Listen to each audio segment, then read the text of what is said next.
Hello दोस्तों, स्वागत है आपका आपके अपने यूट्यूब चैनल स्टडी विथ एजे में। इसमें आज की वीडियो में मैं आपके लिए लेकर के आया हूँ आपका ब्रिज कोर्स कक्षा 9वीं के बच्चों के लिए है और ये विषय हिंदी का ब्रिज कोर्स है बच्चों। 2026-27 में आपके नए सत्र के लिए ब्रिज कोर्स आया है। उसमें किस प्रकार के प्रश्न आपके लिए पूछे गए हैं और कैसे आपको उनके उत्तर लिखना है, सारी चीज़ें आज की इस वीडियो में मैं आपके लिए लेकर के आया हूँ। तो वीडियो में अंत तक बने रहिएगा बच्चों और सारी चीज़ों को आप ध्यान से देखिएगा। और आपके विषय सामग्री जो है हिंदी, अंग्रेजी, विज्ञान, सामाजिक विज्ञान, संस्कृत, गणित, सारे विषय की वीडियोस चैनल पे आपको हमेशा मिलती रहेगी इसी चैनल पर। तो चैनल को सब्सक्राइब कर लेना ताकि सारी चीज़ें आपको उसमें हमेशा मिलती रहे। परीक्षा के समय पेपर की वीडियो, आईएमपी प्रश्नों की वीडियो, वो भी आपको चैनल पर ही मिलेगी।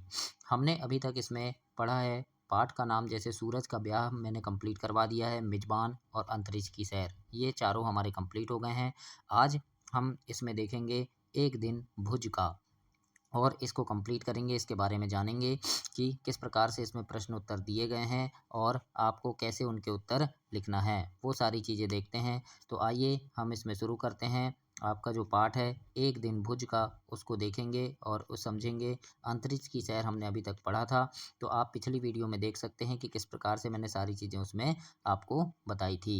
आज हम देखते हैं इस पाठ में एक दिन भुज का। ये जो है इसमें पाठ दिया गया है बच्चों, इसको आपको अच्छे से पढ़ना है कि किस प्रकार से क्या-क्या चीज़ें इसमें दी गई है। चलो थोड़ा-सा हम देखते हैं। इसमें लिखा है 7 मार्च 2018, वाह! रेलगाड़ी की यात्रा। आखिरकार बहुत सारी रेल गड़बड़ियों के बाद बैठ ही गया मैं अपने साथियों के साथ। मैं खुद को तसल्ली दे रहा हूँ कि बैठ गया तो पहुँच ही जाऊँगा। 22-24 घंटे में भुज, गुजरात।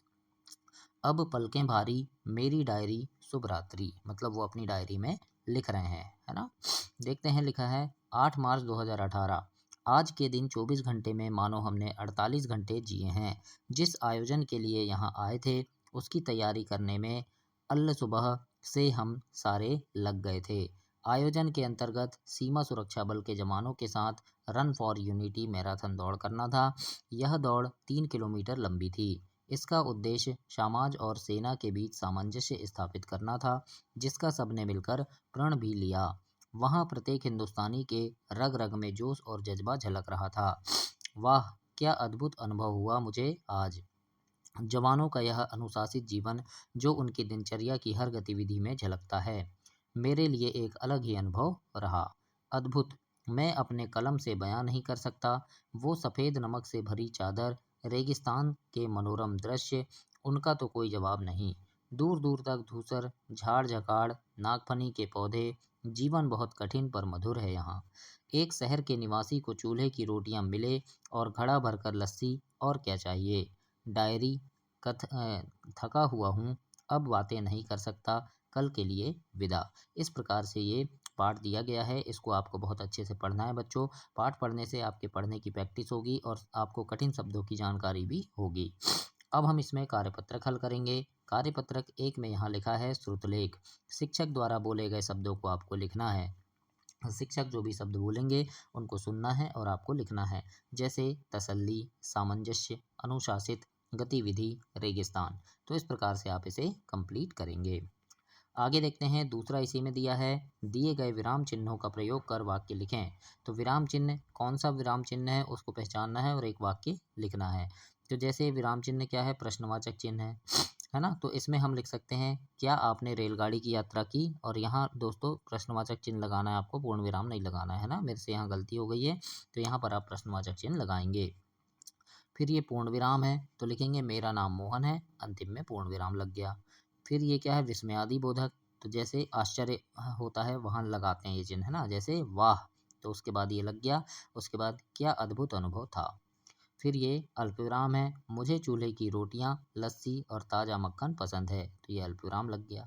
तो इस प्रकार से आपको इन विराम चिन्हों को सही जगह प्रयोग करना है और उनसे एक वाक्य बनाना है। तो ऐसे आप अपनी वर्कबुक में कंप्लीट करेंगे बच्चों। अब आगे हम देखेंगे कार्यपत्रक 2 और इसमें आपसे पूछा है, नीचे दिए गए कथनों को किसने किससे कहा, क्यों कहा और किससे कहा है, कब कहा है, ये हमें लिखना है। जो पूछा है उसके बारे में बताना है। तो यहाँ लिखा है, यह अनुशासित जीवन जो उनकी दिनचर्या की हर गतिविधि में झलकता है। क्यों कहा है? तो क्योंकि व्यक्ति ने जवानों का अनुशासन देखा था, इसीलिए कहा। और किससे कहा था? तो ये अपनी डायरी से कहा था, मतलब अपनी डायरी में उनने लिखा था ऐसा। तो इस प्रकार से आपको ये ऐसे लिखना है। ख नंबर में देखते हैं, पूछा है चूल्हे की रोटियां मिले और घड़ा भर लस्सी और क्या चाहिए। तो ऐसा क्यों कहा? क्योंकि भुज में यह सब नहीं मिलता, है ना। और किसने कहा? तो ये व्यक्ति ने कहा था, है ना, व्यक्ति ने कहा था ना। ग नंबर देखते हैं, इसमें लिखा है डायरी थका हुआ हूँ, अब बातें नहीं कर सकता, शुभ रात्रि। क्यों कहा ऐसा? क्योंकि व्यक्ति बहुत थक गया था, है ना। और कब कहा था? तो उसने शाम को कहा था। तो इस प्रकार से आपको क, ख और ग को ऐसे कंप्लीट करना है बच्चों, और अपनी वर्कबुक में ऐसे लिखना है।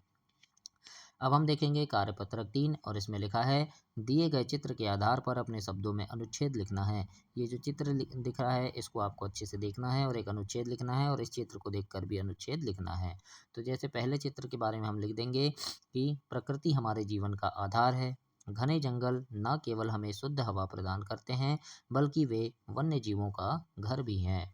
इस प्रकार से हम इसके बारे में लिख देंगे। प्रकृति दिख रही है ना, पेड़ पौधे हैं, जंगल है। अब ये पृथ्वी है, तो इसके बारे में भी हम लिखेंगे हमारी पृथ्वी का भविष्य हमारे हाथों में है। बढ़ती हुई ग्लोबल वार्मिंग और प्रदूषण के कारण धरती में संकट है। तो इस प्रकार से भी हम इसमें लिख सकते हैं बच्चों। अब हम आगे देखते हैं क्या लिखा है। तो कार्यपत्रक 4 है, और इसमें लिखा है दिए गए शब्द के अर्थ लिखना है और वाक्य भी आपको बनाना है। तो बच्चों अर्थ भी लिखना है और वाक्य भी बनाना है ना। तो जैसे लिखा है तसल्ली, तो तसल्ली मतलब होता है संतोष। और एक वाक्य बना देंगे कि शिक्षक की बातों से मुझे तसल्ली मिली। फिर लिखा है अलसुबह, तो अलसुबह मतलब होता है बहुत सुबह सुबह या सुबह सुबह, है ना। तो इससे वाक्य बना देंगे वह अलसुबह सैर करने जाता है, मतलब सुबह सुबह वह सैर करने जाता है। इसके बाद अगला है सामंजस्य। तो सामंजस्य मतलब होता है तालमेल। तो इससे एक वाक्य हम बना देंगे कि टीम में अच्छा सामंजस्य होना चाहिए। इसके बाद लिखा है अनुशासित, तो अनुशासित मतलब नियम पालन। लिखेंगे वह बहुत अनुशासित विद्यार्थी है। मनोरम लिखा है, इसका मतलब आकर्षक। तो लिखेंगे बगीचे का दृश्य बहुत मनोहर है। धूसर मतलब धुंधला, तो इसका हम लिख देंगे आसमान धूसर दिखाई दे रहा था, मतलब धुंधला दिखाई दे रहा था। फिर लिखा है झाड़ झकाड़, मतलब घनी घनी झाड़ियाँ। तो लिखेंगे रास्ते के किनारे झाड़ झकाड़ उग आए थे। तो इस प्रकार से आपको कार्यपत्रक 4 को कंप्लीट करना है बच्चों, और अपनी वर्कबुक में ऐसे लिखना है। अब हम देखेंगे कार्यपत्रक 5। इसमें आपसे पूछा गया है कि रेलगाड़ी, बस, बैलगाड़ी, साइकिल, मोटरसाइकिल, इसमें से जिसमें आपने यात्रा की है उस यात्रा का विवरण अपने शब्दों में लिखना है और आपको बताना है। तो इसमें देखते हैं हम, लिखेंगे कि पिछली छुट्टी में मैं अपने परिवार के साथ रेलगाड़ी से यात्रा पर गया। हम सुबह स्टेशन पहुंचे और समय पर ट्रेन में बैठ गए। ट्रेन चलते ही खिड़की से सुंदर दृश्य दिखाई देने लगे। खेत, नदियां और छोटे छोटे गांव बहुत अच्छे लग रहे थे।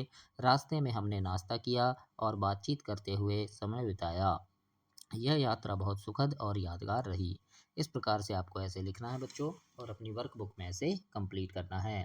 तो ये आपका पार्ट 4 जो था एक दिन भुज का, वो समाप्त हुआ। अगली वीडियो में हम अगला पार्ट देखेंगे। तब तक के लिए आप चैनल को सब्सक्राइब करें, वीडियो को लाइक करें और अपने दोस्तों तक भी इसे शेयर करें बच्चों। धन्यवाद।